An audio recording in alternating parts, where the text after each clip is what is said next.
Absolutely. On my have Christina Devar, Cheryl Leonard, I'm sorry, Kyla Leonard, Melissa Fisher, and MCAT. And 206, we have Commissioners Vero, Strohmeyer, Slotnick, Lester Bracy, Marilyn Marler, thank you. Ann Hughes, Carrie Powers, Vincent Pavlish, Annie Cathy, Chris Lounsbury. We have Tanzan Laze. Griffin Smith and Allison France. Okay, thank you so much. Honestly, we could just have people introduce themselves and Whatever you guys prefer. We can Whatever. go down the room if you'd rather do that, then. Whatever. Public comment on items not on the agenda. Is that me? That is you. Oh, yes. Okay. Oh, we have Marilyn here. Rare public comment on items not on the agenda. Well, now that I have it, my name is Marilyn Marler. I am a state representative for House District 94, which includes the South Hills and parts of Upper and Lower Miller Creek neighborhoods. And I'm here to ask the county for some help with a situation that you may have read about in the newspaper, and I've been getting constituent calls about for the last year. And that is the surprising situation of the feral horses that are living in the Miller Creek drainage. And just a quick history on the horses. They're feral horses. They're not wild horses.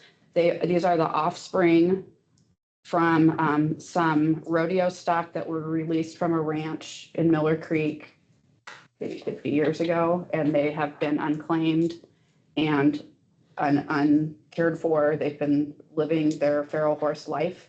And as houses have been built up there and more roads and more traffic, it's become a really dangerous situation for the horses. It's become a dangerous situation for people living up there. These horses are kind of a conundrum in the legal space, or just like whether it's state, city, county politics, it's unclear what to do. They're not livestock, so Fish, Wildlife, and Parks has no jurisdiction over them. They're not somebody's livestock, so the Department of Livestock isn't really in charge of them. They're kind of like loose pets, but they're not, so I don't think animal control has anything to do with them. It's just a very confusing situation, and I'm not going to give a lot of detail, but I'm going to say like fewer than 10, but more than 5 people have reached out to me very concerned about this. There was a story in the Missoulian recently about it in an op-ed with a woman who I know very well up there. The horses are getting caught in fences. They're crossbreeding with ranchers' livestock horses, which can be a financial problem if that's your business.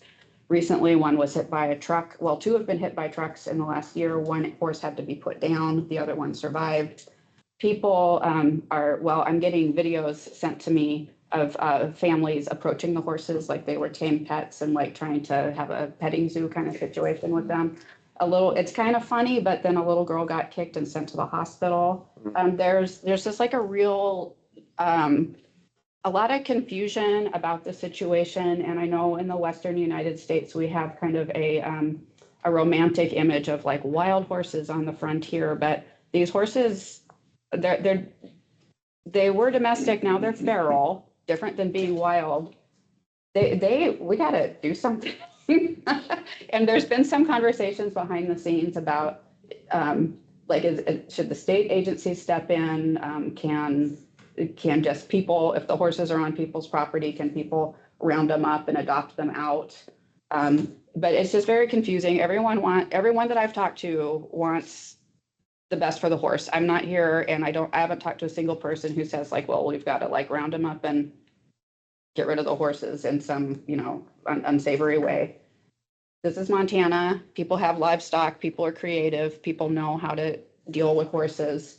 And what my understanding, having talked to the department, I think his position is the head of livestock in Helena, and some folks at FWP, the county is kind of where it locally some problem solving needs to happen.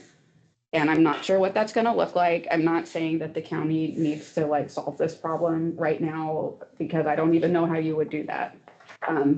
So I'm here to ask for help on behalf of my house district and those horses. And I know that in public comment is not really a time for question and answer, but I am happy to, this feels a little bit less formal than the ones in the big meeting room.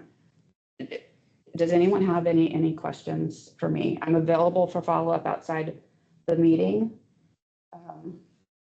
Has this been countered anywhere else in the state of Montana? Not to my knowledge, but that doesn't mean that it hasn't.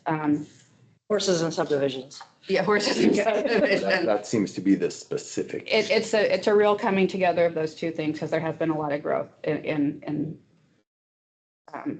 Miller Creek. And there's like a million anecdotes, and none of the neighbors could come, and I don't want to, speak for them, but just some of the anecdotes are like, baby foal caught in a fence, almost died. They had to stop, take it out of the fence and adopt it. And meanwhile, people were saying like, you got to leave those wild horses alone. They're fine without you. They're not deer. They're not, I think I get the feeling that you guys can imagine what I'm talking about. So I think it's time for like a higher level conversation about what can be done and what the cost would be. And I think some of the neighbors up there have a lot of experience with horses. And those are some of the folks that are concerned because they love horses. So I bring this to you. You're welcome. Well, Marilyn, thanks a lot for taking the time to share your concerns, and we definitely hear you, and we will mull on this and come up with something. Okay. Please let me know if you would like me to help organize Absolutely. a meeting in Absolutely. the neighborhood or with Jay Bodner. I remembered his name, Jay Bodner from the State Livestock Department, or someone from Fish, Wildlife and Parks.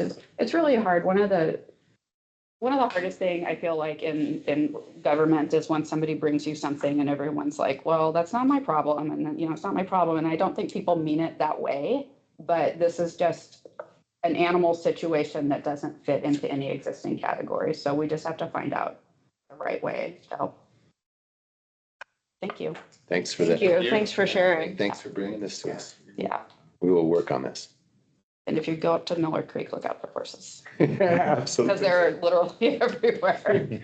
All right. Thanks. Have a Thanks for great taking the day. time to come Yeah. chat with us. Take care. Stick around. Stick around. Oh, Yeah. You don't want to hang out for the rest of our admin meeting? I'm so sorry. But it's nice to see everybody. Likewise, thank you. Goodbye. Any other public comments on items not on the agenda? Okay, we have 3 items in the consent agenda. Anything that needs to be pulled out or discussed separately?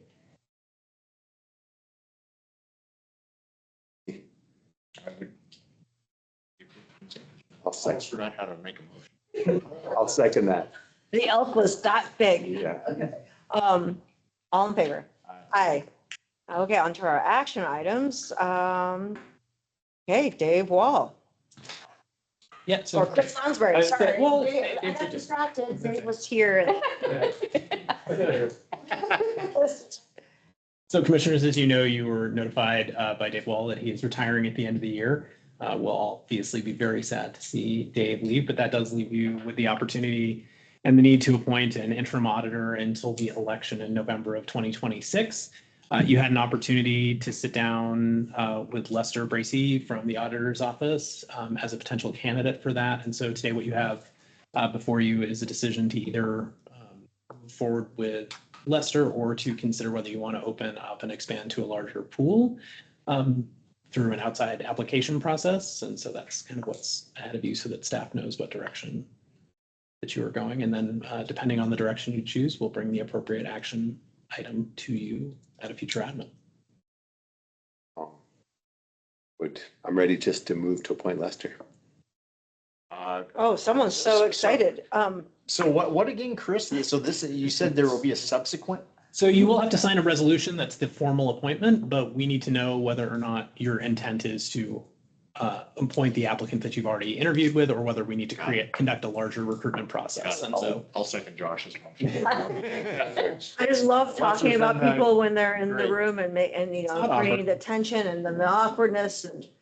Sorry for that. it's not, we need to create a little more drama. Maybe we'll create a little more drama, but, okay, it's been moved and seconded. Dave Wall, do you have anything Comment. to say about this? I have an opinion. And please understand, it's not my decision. My opinion is, if you do choose Lester, you would be making a very wise choice.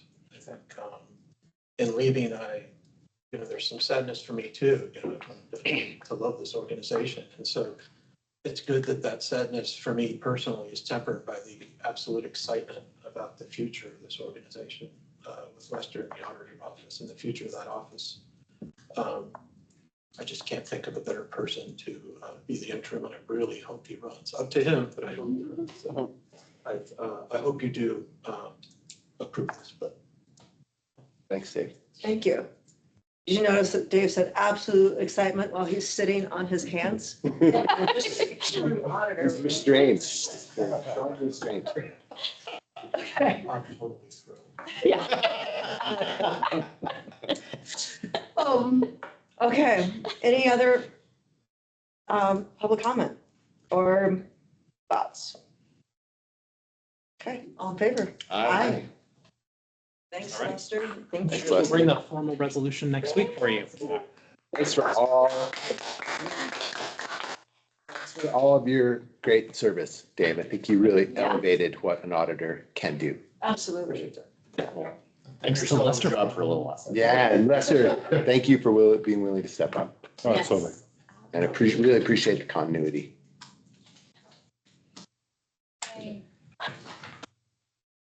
We have, Okay, correspondence. Thank you. CSBG program. So yeah, this is just a letter to our congressional delegation asking them to support I can't remember off the top of my head, but this is CSBG funding, which that supports programs in Montana like the LEAP energy assistance, home energy retrofitting, or programs that support our community. Thank you. Anyone have any comments on this? Looked at this letter. Yeah. Yes. Thank you That's a for great letter. Thanks for the work. so quickly. And then the other one is, there's one letter to the governor and then letters to the congressional delegation again, asking them asking the governor to reconsider his decision regarding using state contingency funds on the SNAP program when funding runs out on Saturday. Similar letter to the delegation, asking them to support.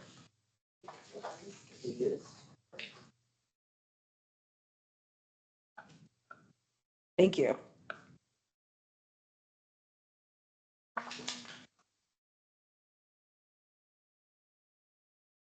Any other discussion items? Okay, we're adjourned. A great Thursday, everyone, right? Thursday.